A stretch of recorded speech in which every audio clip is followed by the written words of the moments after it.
Hi there, podcast fans. I'm Tom Gibbs. Welcome to Telegraph Audio Football Club. Today, the brutal Liverpool footballing machine remain relentless against an injury-ravaged Spurs. We ask whether January signings can save the North London Lilywhites from the disgrace of finishing outside the top four. It's doom watch at the other end of the table. The fates of Burnley, Bournemouth, Norwich and Aston Villa are all assessed with a rigour seemingly lacking from their respective coaching setups. Plus, the return of Zlatan Ibrahimovic, a natural successor to Sergio Ramos, and overcoming the odds to make it to a game. Let's take you now into the audio recording facility where I'm joined by Mina Razuki. Arzooks is what Joel Grove called you, Mina, when we were discussing whether or not you'd be on the podcast this week. How do you feel about this nickname? Well, there's a guy when I do a show on one of the TV channels, and he always calls me Arzuki, and it's been like 6 years, and I sort of don't want to be like it's been wrong for so long. Have I been saying Razuki correctly? You have. Good. But I don't know how to correct him now. So every time I walk in, even if it's like a pub on a Christmas party, he's like Arzuki, and I'm like, that's just not my name. Like, okay. I'm very, very relieved I've been getting it right. Alongside her, it's JJ Contains Taurine Bull. How are you? I like that. Oh, I see. Yes, I'm good. How are you, Tom? Pretty good, thank you. Feeling quite sprightly. A little bit sadder than I was this time last week because my Minnesota Vikings are out of the playoffs, but Yeah. what a ride. Your strong Minnesota ties. Yeah. They go deep. I've been 3 times. Wow. Yeah. Isn't Tom It's a great Brady out? place. That's great. Tom Brady's out in more ways than one. No. He's gone. It's over. It's over. The dynasty is over. Completing the AFC Telegraph lineup, it's Alistair Victory Lap Tweedale making his final appearance on the podcast, sadly. Yeah, very, very sad. Oh, news to Mina. Yeah, well, I'll tell you about that later. But Don't say where you're going. We'll just bleep it if you try and say where you're going. Yeah. Well, this is a UK exclusive right here. I'm all right, thanks. Yeah, Good. Glad to be here. Yeah, glad to have Why are we you. having him on if this is over? Yeah, ask Joel Grove. One of the number of questions you can ask Joel Grove, including the new nickname. Good that we've left this till we were recording. Let's start on the actual football with Spurs and Liverpool, who played an exciting game on Saturday. You were there, JJ. Liverpool, again, a little bit fortunate with how this went to secure their 1-0 win, but they won again. This is how you win league titles, isn't it? Just grinding it out. Even though they were brilliant in the first half, they were fortunate that Spurs didn't score at least once against them. Oh, definitely. And you can see the two differences in how the managers approach their different teams. Like Liverpool have everything accounted for. So whatever, like a free-flowing chess game, if Mourinho makes one move, Liverpool instantly, naturally, automatically counter it by doing something else. So at the start, they were pushing high with 4. Spurs were pushing high with 4, and Liverpool had their 4 centre-backs, but they want 4 defenders, but they want to get their full-backs high. So straight away, Jordan Henderson dropped into a 3 to the point you think they're actually playing a 3 at the back to start off with, but they're not. And Wijnaldum would do that on the left, so Robertson can go forward. And that was one solution. And then later on, Aurier was told to mark Robertson to stop him getting these 2v1s against the fullback Tanganga. That's his name, isn't it? He did really well. But to stop that overload on that side. And then Robertson, rather than going outside, would start going inside. And Aurier couldn't go inside because that's not where he's meant to go. So then he was just stood in his zone and Mane pulled out wide. Just really, really clever the way they had it. And I thought Liverpool just looked so well coached and drilled. They don't have to talk to anything. They're all encouraging each other, whereas Spurs seemed a little bit like they're kind of reading the script still, and they were kind of looking at each other, and like Alderweireld fell out with Aurier a couple of times, and you had Mourinho on the touchline constantly trying to dictate stuff. So you can see there's real work in progress. Watching this game, the first half especially, Mina, I felt that defending against Liverpool must be actively traumatic. They're such a nuisance to play against. I'm surprised that defenders aren't going off crying, basically. How on earth do you cope with them? What's interesting about this is that I felt that it looked so traumatic because this is what's so interesting, because ages ago I tried to figure out what's the difference between a big team and one that just wins all the time. And sort of Atletico Madrid win all the time, but they don't have an intimidating aura. Liverpool have reached that ability now. They look scary. And so when you're on the pitch, you're not actually playing Liverpool. You're already starting 1-0 down because you're playing their reputation. And so I felt like Spurs were deathly terrified in the first half. And they had organised themselves so defensively because it was all about try to contain those fullbacks, try to contain them. And obviously it's Mourinho, so he just loves playing that kind of defensive game. And then that's why it looks so scary. But once you just sort of try to shake that off and actually try to indulge in your own attacking game, then I think that's when you start being a lot better. And it was strange because with Mourinho, I was like, you're playing a game that's perfect for Kane or a forward, but there is no Kane. So it was only really very good from them in the very end when they brought on the likes of Lamela and Lo Celso was amazing as well. Lamela changed the game specifically because he came on that right side and then they put Tanganga to left back and Norrie moved back to right. And suddenly Robertson couldn't get forward quite as much. Yeah. And that limited them so much. And he pressed really heavily from the front. I thought that he was... Won the ball a few times. Liverpool get tired as well. And then they were getting those chances in the counter, like classic Mourinho. And like I was saying before, if Son had taken that chance that he missed, skied over the bar. And there was several. They could quite easily have come away. And if they had, everyone would be going, oh, Mourinho, what a tactical masterclass that was. I think he got everything right. It just didn't pay off. But he only got it right in the latter half. No, but I agree with JJ. I think he got it completely right, and he did say afterwards that even from the start, he did say afterwards that if they'd played the way they did for the last 20 minutes for longer, they would have just been exhausted, and that's completely true. And he had to just contain it. He had to accept that Tottenham are completely inferior to Liverpool, which they are at the moment. And that last 20 minutes, they could have got a result. I thought they actually did quite well. I don't know if I completely agree that Liverpool were fortunate completely because I thought they were completely superior for that first 70 minutes. And Tottenham arguably were quite lucky to only be 1-0 down by that point. But having got to that point and then with 20 minutes to go, turning to Lamela and Lo Celso, it actually worked quite well for Spurs. I genuinely wondered whether that was part of the game plan that Mourinho was trying to push those four against the back four so they would get tired from having to chase, because like from goal kicks, they would play the goal kick short to Alderweireld inside the box. If this was a game plan, then I'm amazed because it did not look like a game plan. you got to tire them out, panic. Right? Yeah. And they looked tired towards the end, and Klopp says they were tired. And I think Andy Robertson afterwards even said that they felt it a bit like it's. And if you can do this and then tire them out a bit, you'll get chances at the end. That's when you make mistakes, right? Because even though your legs are, you can still run and pass the ball, but you start making little errors, like Joe Gomez playing stupid passes across the middle of the park, stuff like that. So you think that was the game plan? Is just to let's exhaust them, let's play this game, sort of like you're saying, defensively a little bit, and then we'll just go for it at the end. I think it might have been. I just don't know how fit he expects the players to be because they looked. Moura was running constantly. Someone's running constantly. Ali's had to do it as well. But it does then tire out those defenders who often aren't put 1v1 with players, and it meant they had like a block of 6 behind them to protect the rest of the pitch. It sort of worked, sort of didn't, but I wondered whether that was part of the thinking that we'll put subs on at about 70 minutes and really have a bit of a push at that point. I think it definitely was. I'm confused as to whether the kind of the way what you were just starting to explain before I rudely interrupted you. Sorry, was that Tottenham would take goal kicks short, get it passed straight back to Gazzaniga, and then he would lump it up the pitch towards tiny Lucas Moura under loads of pressure, and Tottenham would just lose it again and again and again. But then later it started to work weirdly. But the thing with that, so the plan with that, because they kept trying to overcome the midfield, which was really bothering me. I understand why he would do it, but why create a situation where your goalkeeper is under pressure? Well, I think the reason for that, quickly, is that the goal kick went short to Alderweireld to go back to Gazzaniga, because obviously from a goal kick you can't be offside, so Liverpool's defence drops a bit deeper, but once the ball goes back they push up, and that means you can hit it. And then you had an example where Gomez and Van Dijk went for the same ball. It's genius. It dropped, went to Son, and then he was able to burst away with it. Very much like the Dickensian nickname for Lucas Moura, Tiny Lucas. That's that speaks to what I'd like to ask next, which is how ruined are Spurs without Harry Kane at the moment, Ali? And is there an argument for just splurging a little bit in January? We know January is a tough time to buy, but do they just bite the bullet and spend some money on a striker, any striker? Yeah, it's hard, isn't it? I think Tottenham are kind of caught in between a rock and a hard place because they need a striker that can hold the ball up. With the way they were playing against Liverpool, they needed someone to be able to relieve some pressure on the defence because Liverpool just kept coming when Son and Lucas kept losing it. But they don't want to just buy like a target man. And for those final 20 minutes, they were looking good playing the ball around on the floor rather than if they'd had a Fernando Llorente, for example, they would have just What's he up to? Lumping it out of the pitch. Well, like, he was great.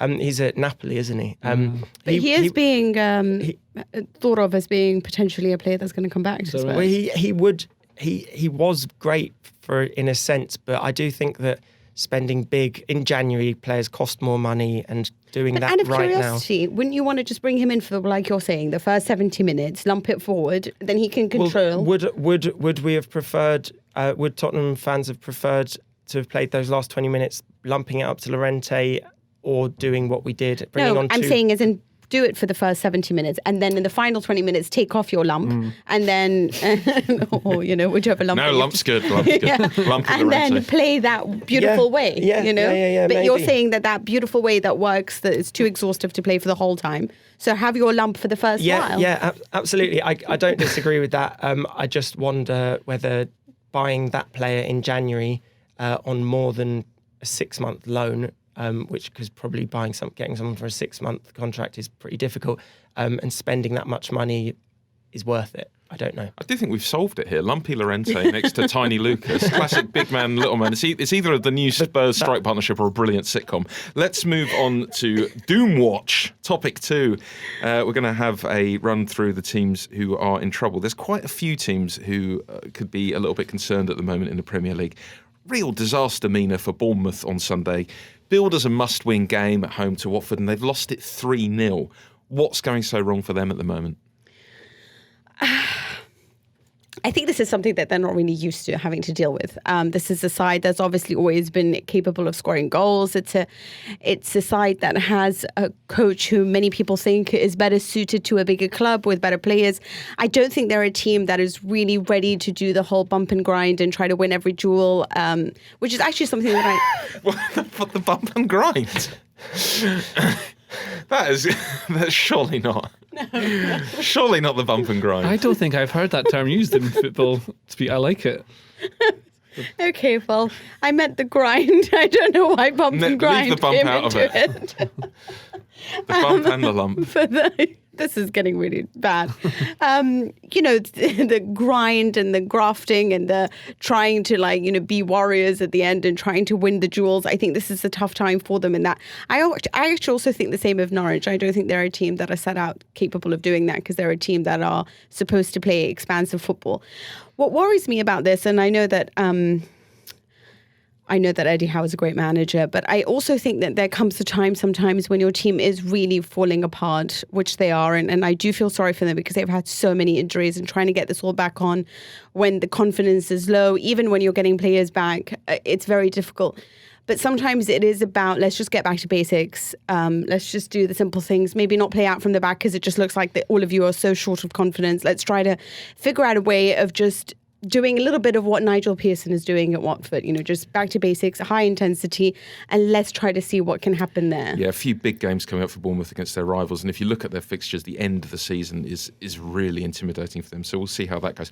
I reckon, Ali, them or Burnley, who are also in trouble, might be about to do the unthinkable, and you would have thought, I think Howe and Dyche have earned the right to, if they get the teams relegated, I wouldn't have a problem with that if I was in charge of those clubs, because it's their promotion in both cases. But I reckon one of these teams might be about to pull the trigger. And what would that mean for Burnley or Bournemouth if they did that? I remember when Spurs appointed Mourinho, someone said, well, we're just like all the other clubs now, which was a little bit pompous, but it would be a serious change of tack if either of these teams did do that. Do you think it's likely, and what would it mean for Burnley or Bournemouth if they got rid of their manager? Yeah, it's tough, isn't it? I completely agree. I think they've earned the right to just be able to see out the season.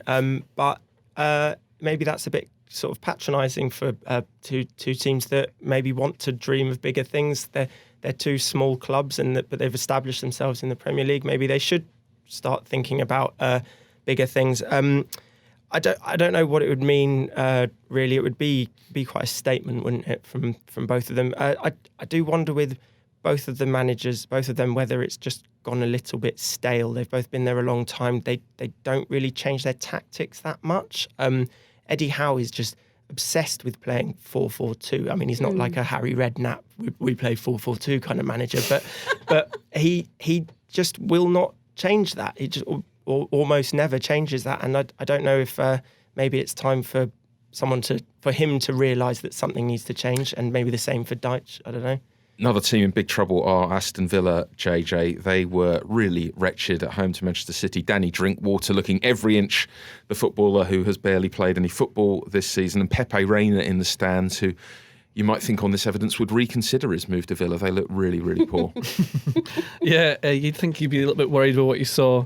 City were really on it, to be fair, and there's not much you can really do. And like the mistakes that Drinkwater made are just those of a player kind of rusty. He won't do them again, but you'd need to have made them first to... Keeper was poor for a few of those goals as well, wasn't he?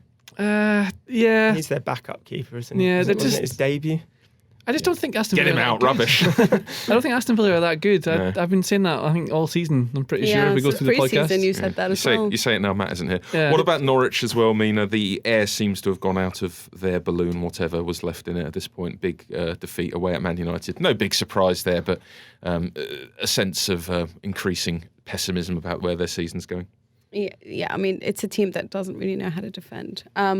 Villa as well is that side that just seems to be so reactive, and there's no proactive defending going on. Also with Norwich, it's because they've played this specific style of way, and it's really difficult for them to try to change that, especially because their squad seems to be one that has more raw talent and that is trying to find its way more than talent that can produce on a consistent basis. So I'm not sure they've got the balance there completely right, but I would say them alongside Villa. I don't know, maybe Burnley or Bournemouth. Norwich are definitely what I've written going down, aren't they? Surely. Norwich have to go down. Norwich are doing exactly what Huddersfield did before they tried to change everything too late, just sticking to that same style of football in the Championship. Like, oh, it's so admirable and brave of you. Well done, as you sink to the bottom of the ocean on your holy ship. Yeah, but I mean, everyone was like, oh, look at them, how beautiful they are going forward. It was like, yeah, but they can't defend, you know? You can't play like that unless you've got the players who are good enough. I mean, I think Buendia's really special. Kenny McLean's a decent player. Cantwell's really will be special. good. Max Aarons will be really good. Sam Byram will be really good. But All of them will be. They're not there yet. Yeah. It's kind of hard. Timo Pukki wins the Danny Cadamateri Award for having a very, very exciting first month of a season and then not being very good after that. Along with Pavel Pogrebniak. Oh, I love Pogrebniak. Let's hark all the way back to Saturday lunchtime now and a 1-1 draw between Crystal Palace and Arsenal at Selhurst Park. Aubameyang scored and sent off in the same game. That's the first time it's happened for Arsenal since Mikel Arteta himself did it at Palace in 2013. It felt like the United win, JJ, would be the start of something, a bit of momentum for Arteta. Did this feel a little bit like they were back to square one? Well, I didn't think they'd turned a corner like everyone says once they beat Man United. It's just, you can see there's different bits in their play and they are doing different things under Arteta. The structure of the team, the shape, the players he's brought in, Ozil's back. But it's still the same players that have been inconsistent all season and for a couple of seasons now. And it's going to take time, coaching, probably another players to be brought in. It's the whole culture of the club is kind of... I don't know how you describe it. It's just that's sort of good enough. They don't put the extra bit of... No one seems hugely, wholly determined to make sure they win at all costs. It seems more like they'd rather avoid losing, if that makes sense. And there's a difference to some players. Some of them are just like, I have to win this. Yeah, I know. I feel like what you can see in terms of turning a corner is that you can actually see a plan now, which we may have not seen before. For sure, yeah. And so that's what it is. It's just that organisation that kind of fills you with a bit of hope. The results are not coming, but the performances are a little bit better. And I do think it's a case of having several windows to change this team around and not just bring in the right players, but bring in players, exactly like JJ said, that actually care about winning and having like a nice mix of experience, talent that's coming up, players that can be organised and it's going to take a while to do that. Warriors, players who are perhaps more elegant in their touch. It is about a few years, but you can actually have hope with Arteta because what he's producing at least is a clear sense of an identity and organisation. He just doesn't really have all the players he wants. I also think there's a clear kind of intensity to how they're playing, especially how they're starting games at the moment, and they don't really seem like they're currently possibly fit enough or can concentrate for long enough to sustain it over an entire 90 minutes. I think it's concentration. I also have some stats to back this up. So the first half of Arteta's 4 Premier League games, they've won 3 and lost 1. The second half of his 4 Premier League games, they've won 1, drawn 1 and lost 2 of those 45-minute periods. So they are clearly tailing off in the second half of games, like we saw against Chelsea when in the last 8 minutes they fell to pieces. What about Palace, Mina? Quite a good performance from them to get back into the game, and they've signed Cenk Tosun from Everton, former brief friend of the podcast before we all turned against him when it looked like he might be a bit rubbish. Is he going to revive his career at Palace? He did say when he joined Everton he was happy that he hadn't joined Palace, so he's got some fans to win over there. Yeah, I mean, this is the thing, that this is going to come back and haunt him desperately. But this is a side like 19 goals in 21 games. And I do think that maybe perhaps with the front line that does have Wilfried Zaha producing magic for you all the time, this will at least help take the pressure off him, off Jordan Ayew, and perhaps allow them to be really strong in certain matches. But I don't know whether he's going to work out or not. Obviously, we've seen that he's not this great player, but They seem to have replaced Christian Benteke, a striker who doesn't score, with Cenk Tosun, who's a striker who doesn't score. And I just don't know what. It's a weird signing, right? It's just about Maybe that's the identity of the club. You know, we're always full of praise for managers with an identity and a philosophy. And next year it'll be Joe Linton. Yeah, and then Danny Cadamateri. We should also discuss one other thing that happened at that Palace game. There were leaflets being distributed outside. There were banners in the stands protesting VAR. Please start the clock, Joel Grove. As you know, we will only discuss VAR for 1 minute. I've already wasted some of that minute by stating the conceit.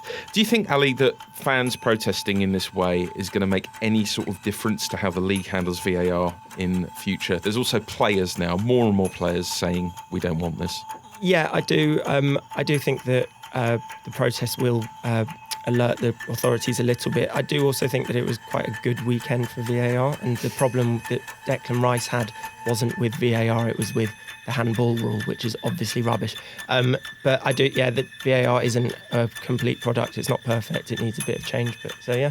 But to be honest, I don't get it as well. Like, there's a lot of people who are like, walk over to the sideline if you're the referee and referee the game, you make a decision. Then the guy goes and does it and everyone's like, oh my God, this has taken so long. It's absolutely ridiculous. And I'm like, Jesus, no one's ever happy. Where are you at with it, JJ?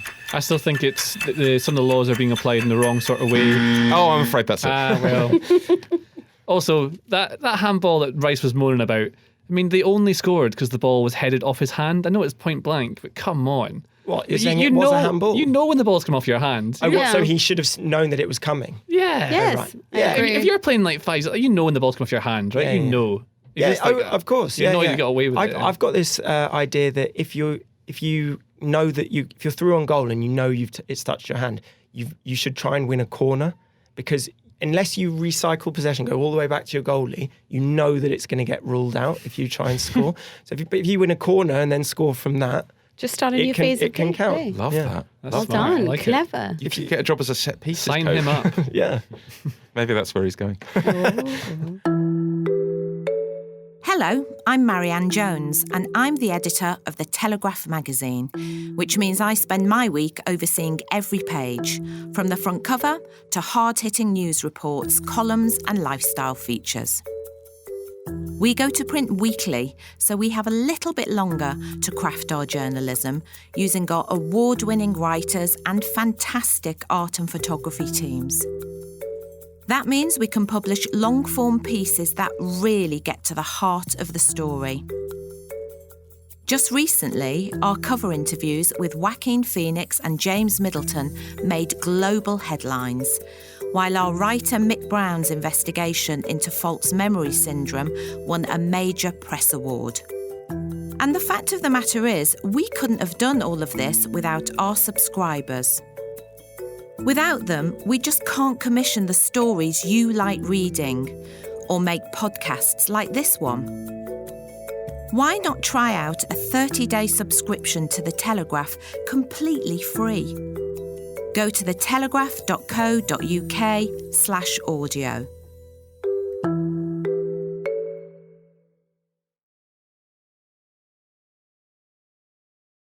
Let's rattle through the rest of the Premier League now, and we'll talk about some of the teams who were winners this weekend over the teams we mentioned in the Doom Watch section. First of all, Watford, JJ, they've overtaken Bournemouth in the table. Did you ever doubt Nigel Pearson? This is a remarkable series of results for him. I'm really glad he's doing so well with them. Like, he was the one that put the foundations in place for Leicester, obviously. That was the most famous thing he's kind of done. He's quite... apart from that ostrich quote. Or choking James McCarthy. Yeah. Well, he's done some other thing. But like, he's an interesting character. I quite like having those in the game. He knows how to set a team up, and what Watford players have said is that he's come and given them a rocket and also organised them, and it's worked. Watford have a team that should be in mid-table, and he's getting them where they should be. I think they were always going to get out of that hole. Probably not with the other managers. So am I contradicting myself? Maybe. But I like what Nigel Pearson is doing. Like we were saying before, Bournemouth are kind of pretty rubbish at the moment, but Watford should be all right. And you've seen the teams now get to the places in the table where they'll probably end up. What about Chelsea, Mina? They cruised to a straightforward home win for the first time in a while against Burnley, a 3-0 victory for Chelsea. How did they do it?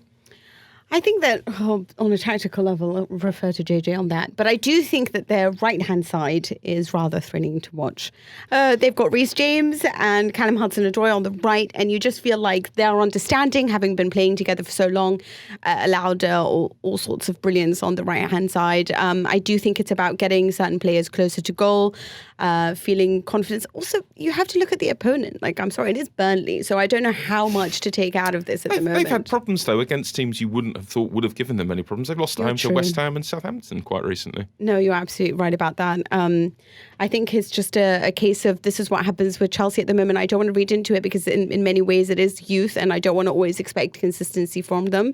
But at the same time, when they have it and when they're allowed to play at their full force, and you can see the talent of the kids. He's starting to mix up a bit, his team. So you put Ross Barkley into this game rather than Kovacic, which means you've got a player who can break lines with the ball rather than just more passing direct. It. Yeah. So it looks like a 4-2-3-1 on paper, but it's more of a 4-3-3, and Mount will drop left of Jorginho, who controls the play, and then you've got Barkley driving forward to break lines, and Mount will bring the ball and make a pass. I think Hudson-Odoi is really special.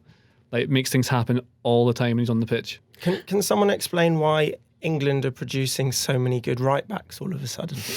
I think there's just an academy that just says right backs. He's really, really good. He is really good. And Scotland are doing left backs. And what happens? Team GB. Oh my God, Team GB. Excitement building Bring on for the Olympics. Yeah. What about Manchester United, Ali? Like Chelsea, they had a straightforward home win, 4-0 against Norwich. 200 appearances for Marcus Rashford. Good achievement for him, but are we going to be lamenting in years to come that he's had too much too soon and he's going to be knackered in about 5 years? Or is he just going to be solid all the way through? Yeah, it's hard to say right now, but for the moment, really, really good, wasn't he, on Saturday? Just sort of drove United forward, was doing a bit of everything, dropping deep and looking for balls in behind, combined with Juan Mata quite well a few times. I wonder whether he can ever be a centre forward, say for England. He's much better being out on the left with the freedom to kind of roam. But I don't know. I don't know if he'll burn out. He is a bit over-relied on, isn't he, for such a young player? Can I just say something? As in, when it comes to Marcus Rashford, firstly, I think he's a phenomenal talent. A lot of people were talking about, should they have really let go of Lukaku? And I was like, Rashford's not doing the job at centre forward. All he needs is players around him, players who can help him. If it's Juan Mata, if it was Paul Pogba, or if it's Anthony Martial, every time you put somebody in with him that can help him out, he always provides and does something really special. What I think with Rashford you have to also look at is, while other players and young players have had the benefit of stability and excellent coaching, people who have been around to develop them, or at least really great coaches if you are a Chelsea that keeps changing its manager. He is someone who has developed on his own despite the madness that is Manchester United. There isn't a role model for him to look up to. There isn't a Scholes or a Giggs or a Rio Ferdinand who he can really talk to at the end of the day. There's just been managers that are more interested in trying to get them out of the hole than actually looking at the youth and being like, right, what do you need right now? While Sterling has benefited from Pep Guardiola, while Trent Alexander, Andy Robertson, whoever it is, has been looking at Klopp as sort of the man who's helping them reach their potential. Rashford's having to do this all on his own. And he's done a remarkable job, considering tactics have changed all the time, players have changed, the club is free-falling so many times. And that is why I think for him, he is such an extraordinary talent. Yeah, maybe he's like Brian Robson was pre the glory days of Manchester United, the one shining talent in quite difficult times. It'd be interesting to see how he progresses. Is that the first time Marcus Rashford has ever been compared to Brian Robson. Yes, it is. Thank you very much. Other side of Manchester, Sergio Aguero is now the all-time leading non-British scorer in the Premier League with 177 goals, moving past Thierry Henry. Pep Guardiola says he will die scoring goals, which sounded like a threat to me. He's still incredibly important for City, JJ, despite the fact he's 31, and it did look for a time like he might be being superseded. I think Guardiola is just trying to manage him. He gets injured quite a lot, and it takes him a bit of time to get back into the groove of things. But I mean, back in here with a hat-trick, he's one of the best the Premier League's had. It just doesn't seem to be talked about it. Kind of weird. He doesn't look like... I think it's because he doesn't look like a number 9, because he's kind of small and stocky, and you think a number 9 should look like Alan Shearer. That's what they look like. And he's a weird sort of... He seems quite small, but yeah, he's always in amongst it, like always in the battle with players. I really, really like watching him. Also because you always heard stuff about him, sort of like, a bit of a lazy trainer. Even they were discussing it on Match of the Day. Doesn't learn English. No, yeah, the stuff that like his diet consisted of fizzy drinks and red meat and just kind of just looks like the guy that really can't be bothered but really talented at the same time, Yeah. But you get a lot of those. Romario was remarkably like terrible like that as well. Just wants to go to Carnival, so it's like I'll score the goals just so I can leave. Aguero is that kid, and I think with age, what you're getting as well is better experience, better understanding of how to utilize space and his powers at the right time in the right way. Maybe everyone will really appreciate him once he's gone. Yeah. Oh yeah, it's always the case. You always get they always get a state funeral after they're dead, but no one appreciates them when they're alive. They are. Once he's died from scoring goals. What about Southampton? A 9-0 defeat versus Leicester earlier this season, and now a 2-1 away win at Leicester. Has there been a bigger turnaround for any team this year than Southampton? And I should say, JJ, at the time of that 9-0 defeat, you were saying you didn't think Southampton were that bad, and I think I was a little bit rude to you for suggesting that. So we all were. Yeah. We all hold and take responsibility. I hold my hands up, JJ. I think you might have been right about I just like being right. It's good. I think Ralph Hasenhüttl is a great manager. They got him at exactly the right age. As my theory of the managers who win things before 43 going to become good, and they're at their peak around about 51 years old. I think he's about 51 right now, 52 maybe. I don't know if you can say great for a guy that lost 9-1. I'm not saying to you that he's it's not bad, the manager does that, is it? Like if the team just falls apart, nothing you can do sometimes. You just watch it fall apart. But he clearly knows how to set that team up. They play really well. He's got them really going. They're organised. He's making a team with all right players play better than they are. I think if he's at one of the top clubs, I think he'd be. I mean, if he's in charge of Chelsea, they'd definitely be pushing like higher than the artist now. Oh, you think he'd do better than Lampard? I think so. I think he'd do better than Solskjaer at United as well. I think he's really, really underrated. Wow. You've been right before about Southampton this year, JJ. Let's have some lovely music.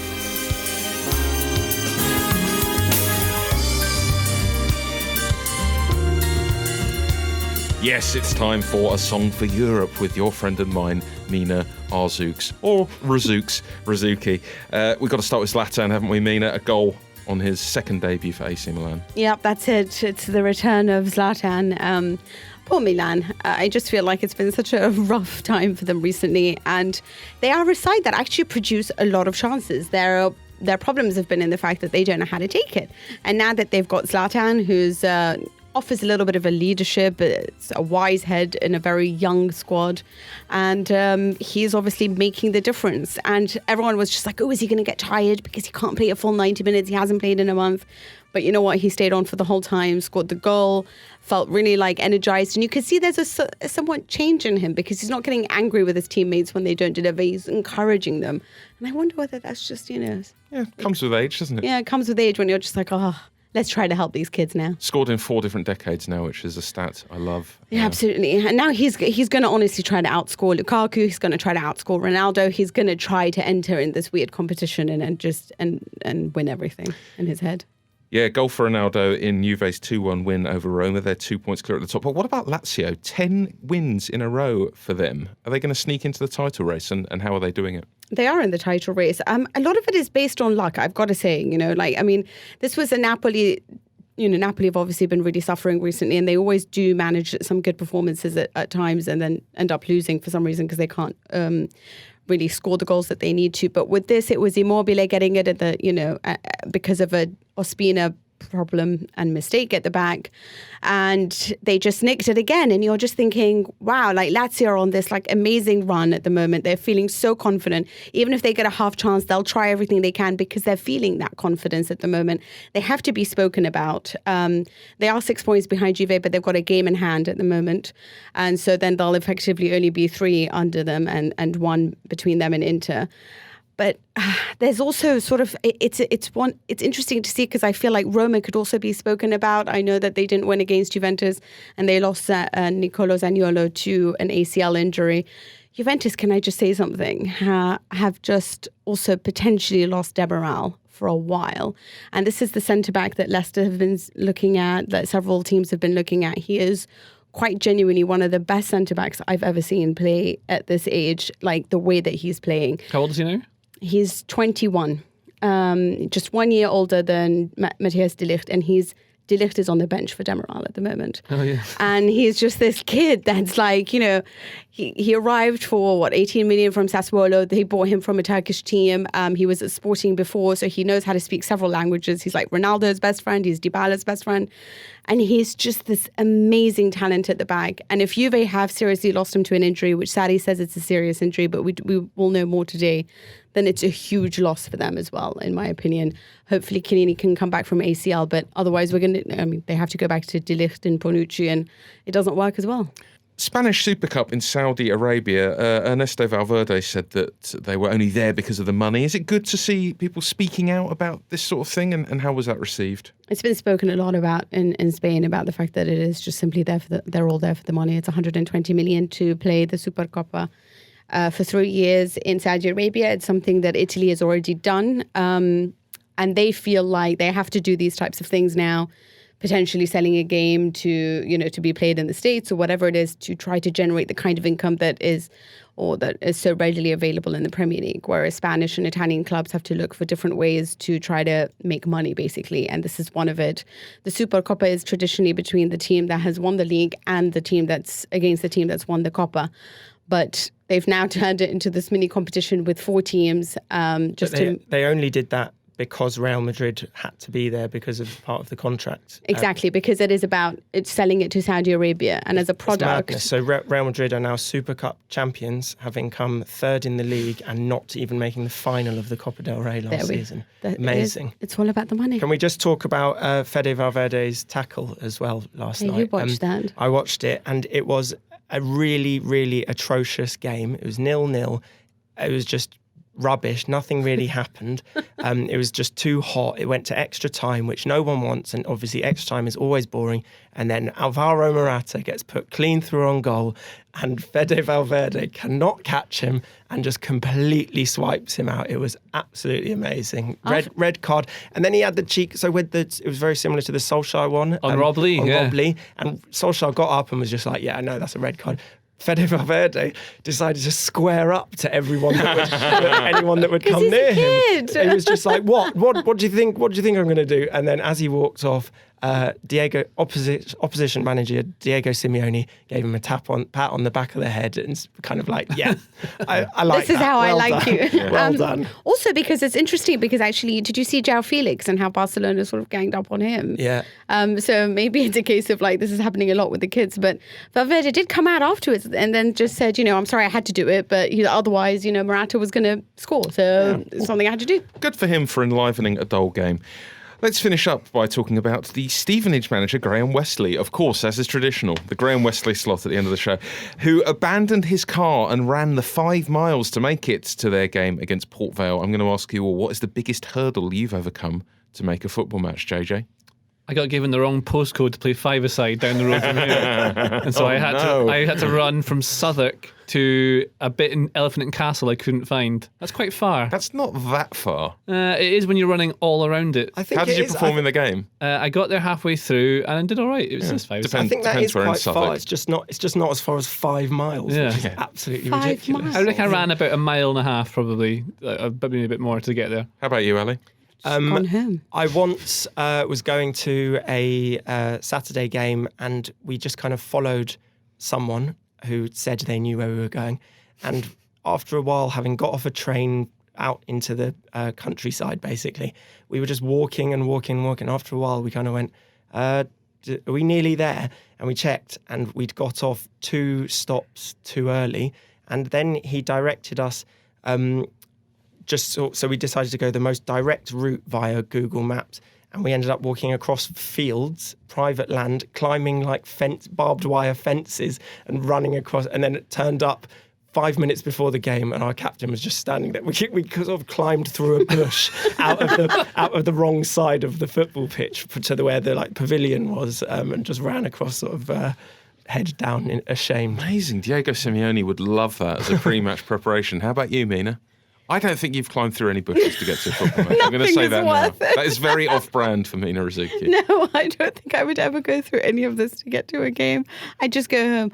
But I can tell you a funny story that when I went to the Cardiff final, we tapped in the address of the home address to go back via GPS.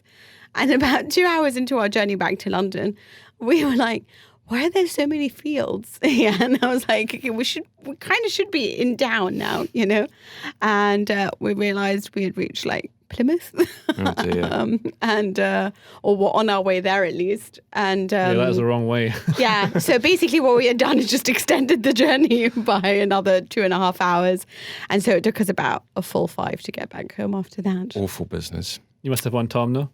Well, I was thinking about this, and I did a ridiculous trip around France for Euro 2016. You did, yeah. Sponsored by a brilliant car company. That you couldn't drive. All right, come on. There's no need to reveal that. But QPR fans. In retrospect, driving to Paris, from Paris to Marseille in a day is not a great idea. And then when you get to Marseille, arriving more or less in the middle of where it was all kicking off between England and Russia fans, it was a frightening moment, but we bravely checked into our hotel amongst some people who had head wounds, and then and watched the game at the fan zone. So got there in the end. A little bit tired, but She made the effort. Yeah. Cheers, Kia. That's your lot for this week. You can contact me on Twitter if you'd like to before next week's episode. My name is @Tom_Gibbs on Twitter. In real life, it's much the same, except there's a space between the 2 words, and there's no @ symbol at the beginning of it. I'm glad we've cleared that up. Don't forget to send us an email if you'd like to. It's @afcpodcast@telegraph.co.uk. There's no @ at the beginning of that either. You can work it out. It's an email address. Subscribe to the podcast if you haven't already. Audio Football Club are the words you need to type into a search bar. Find us from there. Backing you. Thanks to Joel Grove on the buttons. Thanks to you for your company. I'll talk to you again soon.